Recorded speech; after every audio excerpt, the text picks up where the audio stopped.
All right, continuing our discussion on World War II.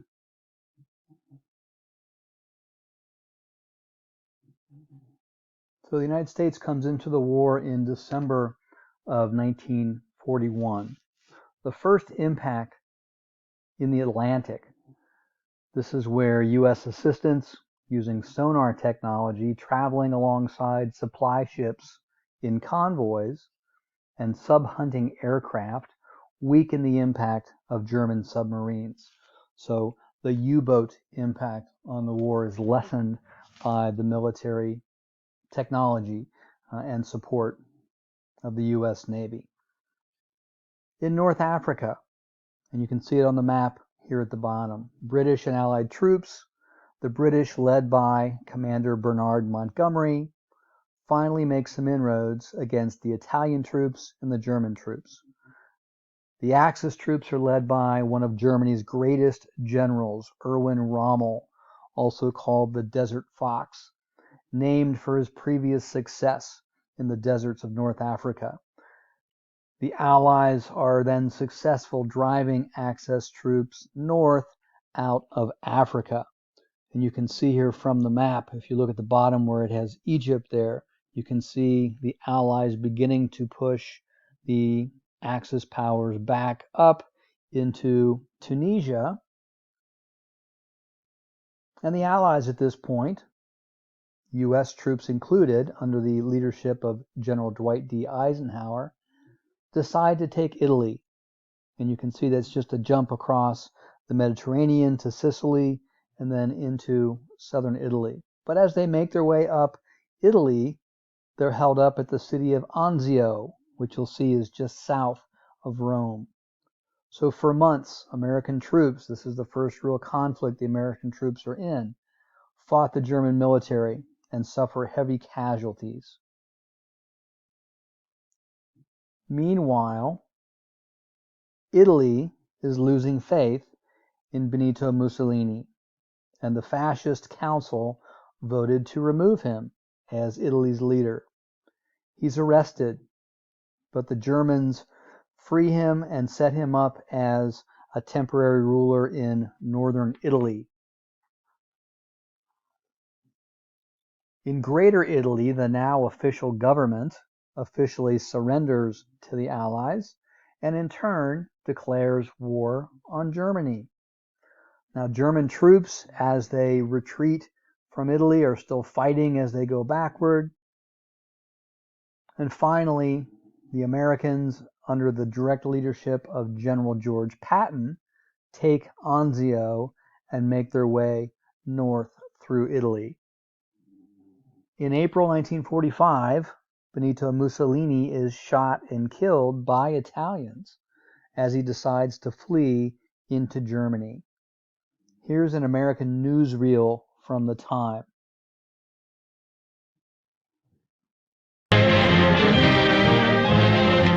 Bombastic Mussolini, the sawdust Caesar, comes to his end in the gutter, fitting climax to a life of treachery and double cross. He led his country to ruin when he threw his lot in with Hitler. Oh yes, they saw some palmy days when Il Duce confidently stabbed France in the back. He had dreams of empire before the bayonets of the Allies deflated this false prophet. He was captured once before and rescued by German paratroops. This time he had no such chance. Partisans tried him along with his sweetheart and several henchmen. Just as these pictures show the trial previously of other key fascists and collaborators. He was brought before a firing squad, and in this manner he died as tyrants should, and was hung up by his heels. A fitting and glorious end. All right, so Mussolini meets his end in April of 1945.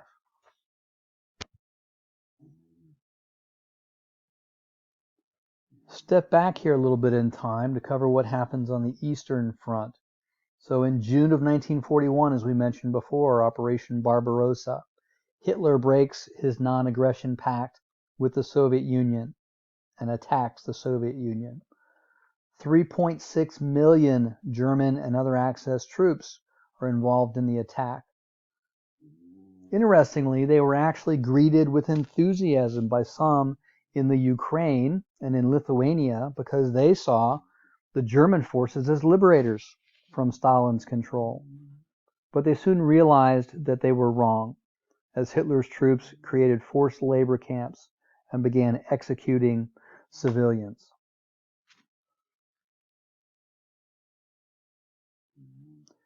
It isn't long before German troops are close to the capital of the Soviet Union. You can see there Moscow in the upper right-hand corner on the map.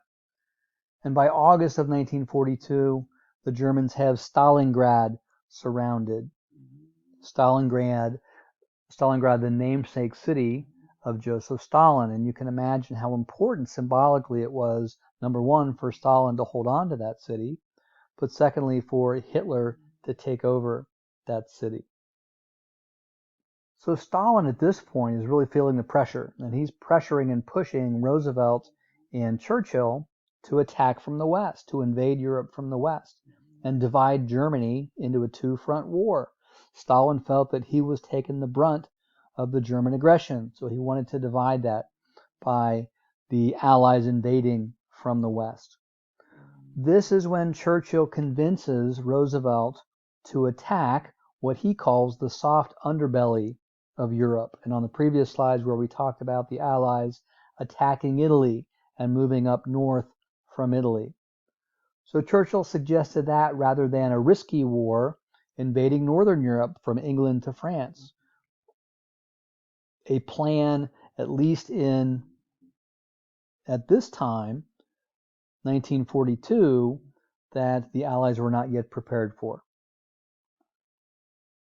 In November of 1942, the Soviets launch a counterattack and somehow are able to escape from within Stalingrad and are able to surround Axis troops. The Germans lost more than 300,000 troops in the counteroffensive from the Soviets, and the Soviets lost more than 1 million men. On January 31, so in the middle of the Russian winter 1943, more than 90,000 surviving Germans surrendered.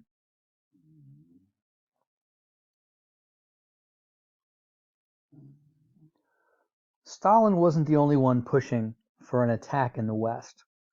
The top American general and FDR's chief of staff, George Marshall, has been pushing for a Western attack at every meeting among the Allies.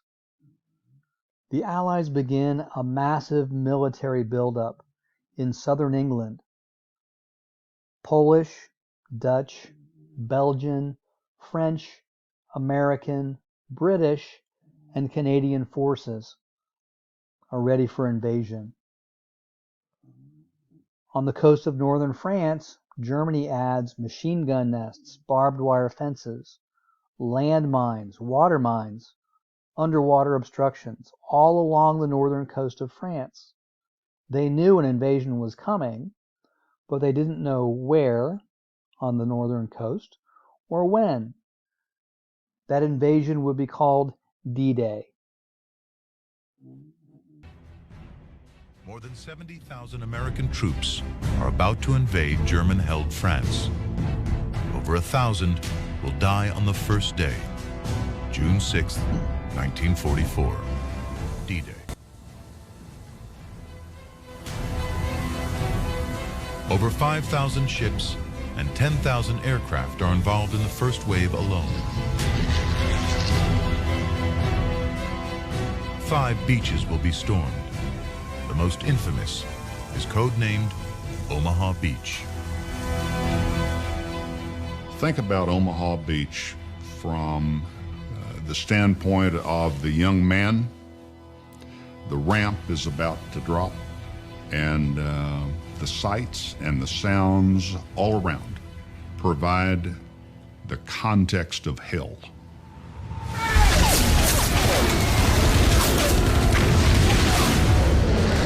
The first troops on Omaha Beach meet ferocious German resistance.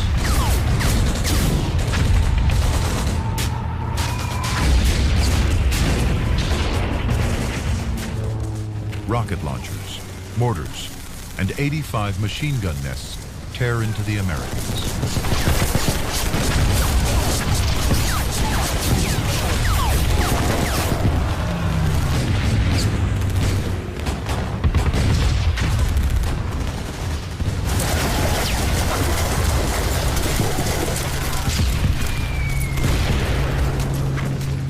There were meant to be 32 tanks with them, but 27 sink. The men are left with virtually no cover on the beach.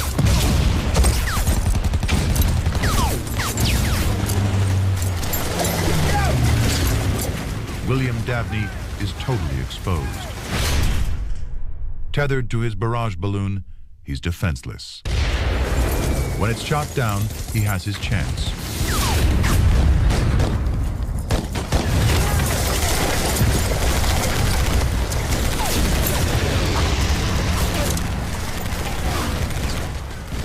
Like every other soldier on Omaha Beach, black or white, Dabney's mission now is to survive. There wasn't any segregation there.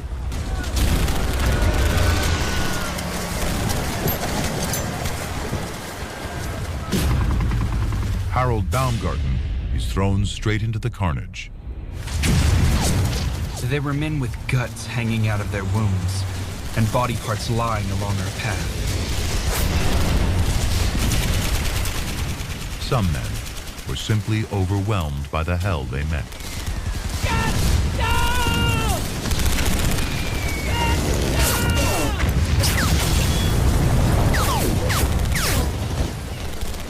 By 9 a.m., almost 5,000 men are ashore. There are more than 2,000 U.S. casualties on Omaha Beach alone.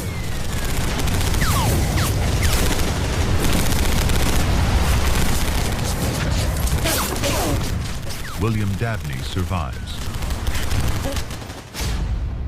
He is later awarded the Legion of Honor.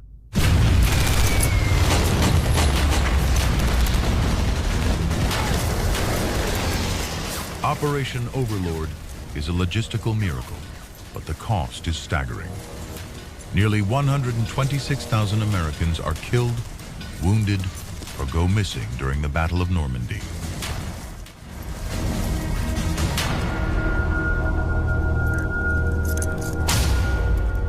Harold Baumgarten is hit 5 times.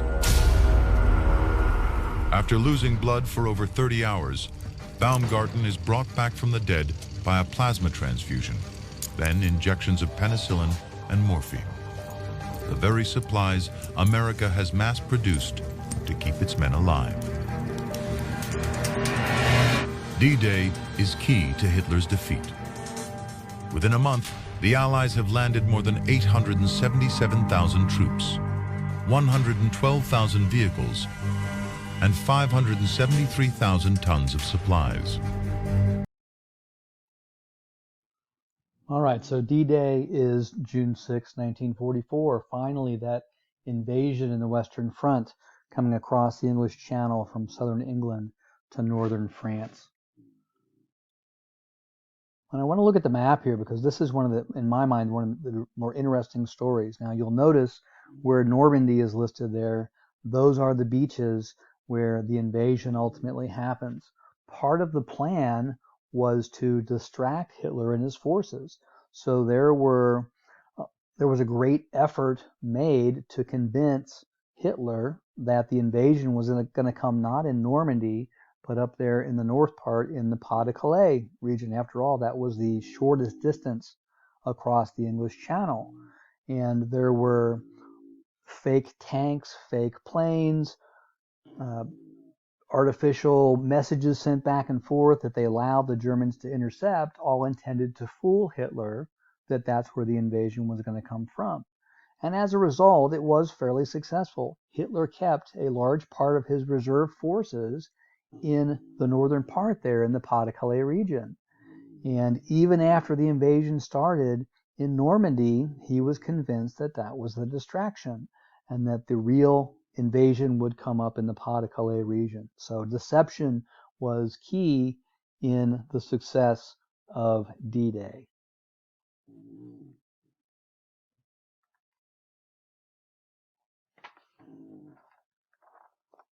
The Battle of the Bulge. As Allied forces successfully came across to the European mainland and moved toward Germany from the west, the Soviet army was advancing towards Germany from the east. So Hitler did now face that war on 2 fronts. In a desperate gamble, he decided to counterattack in the West.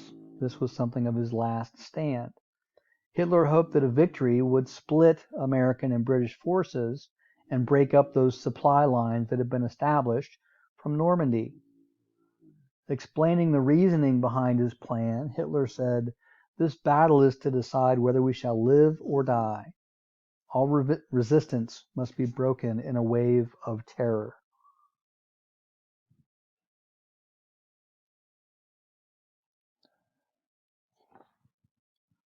Hitler reinforced his armies with additional draftees, some as young as 15 years old.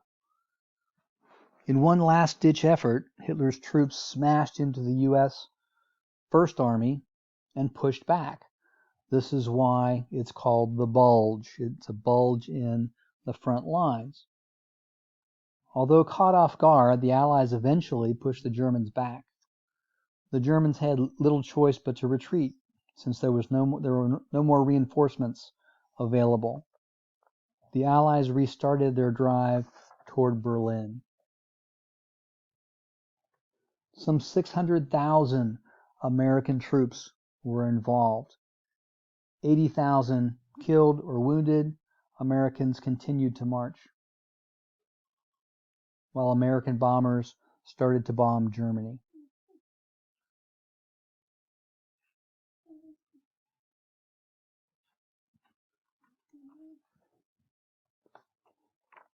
In February 1945, months before the fall of Berlin,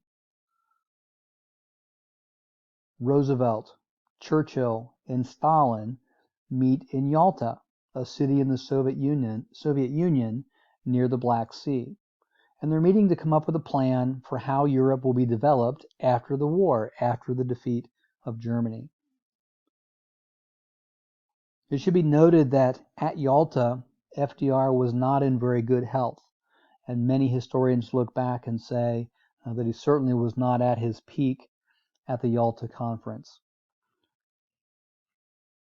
So at Yalta, the leaders agreed to split Germany into 4 zones, each under the control of one of the Allies, including France. They planned a similar division of the city of Berlin, and you can see the capital Berlin there within the red zone that would be controlled by the Soviets. Stalin would get the Baltic states and Poland, the territory that by this time the Soviets occupied. Britain would retake its Asian colonies, and the U.S. would keep Pacific Islands. Stalin also promised to allow elections in the nations of Eastern Europe, the nations that his army had liberated from the Germans. Now, in the end, Stalin never did allow free elections in Eastern Europe, and as we'll see in the Cold War, those countries become satellites or dependent states, if you will, on the Soviet Union. And finally, Stalin also promised to enter the war against Japan once Germany was defeated. To his credit, that did happen. Now, critics argued that Roosevelt and Churchill didn't do enough to prevent Soviet domination of half of Europe. But it must be remembered that at this point, Soviet troops were occupying these countries. But as we'll see, Eastern Europe will be a huge issue between the Soviets and the countries of the West in the years after the war. Although there was the one area where there was agreement between the Allies was to mandate the unconditional surrender of Nazi Germany. Also that Nazi war criminals would be hunted down and brought to justice. Roosevelt also obtained a commitment by Stalin to participate in a new international organization that would be established called the United Nations.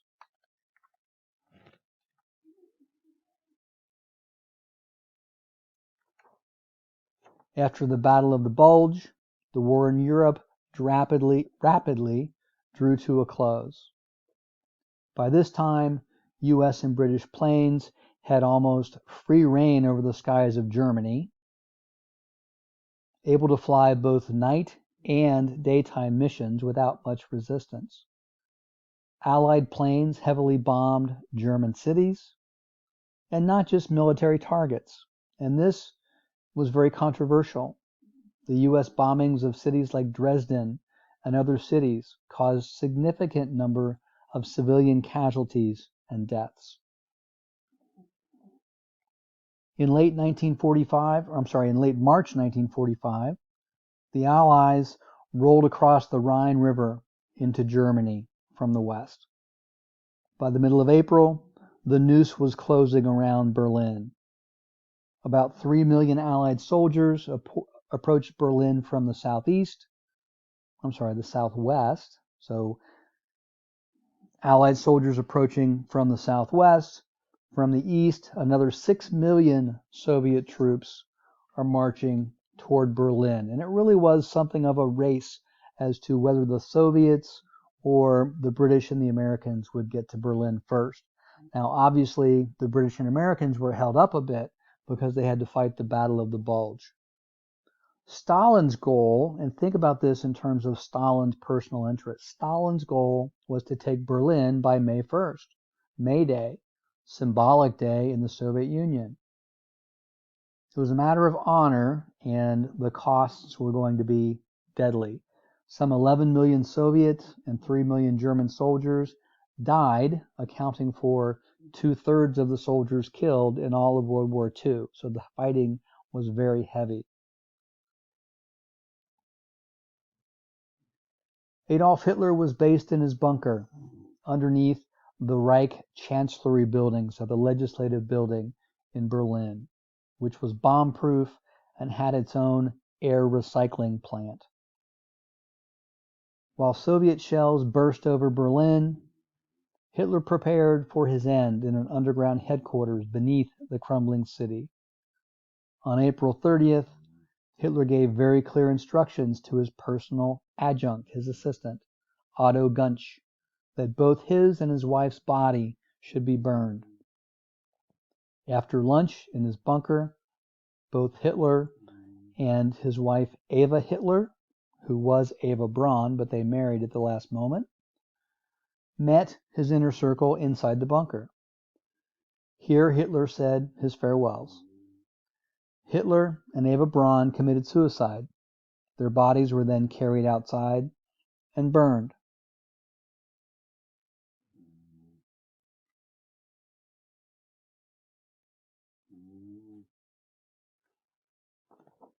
On May 7, 1945, General Eisenhower accepted the unconditional surrender of the Third Reich from the German military.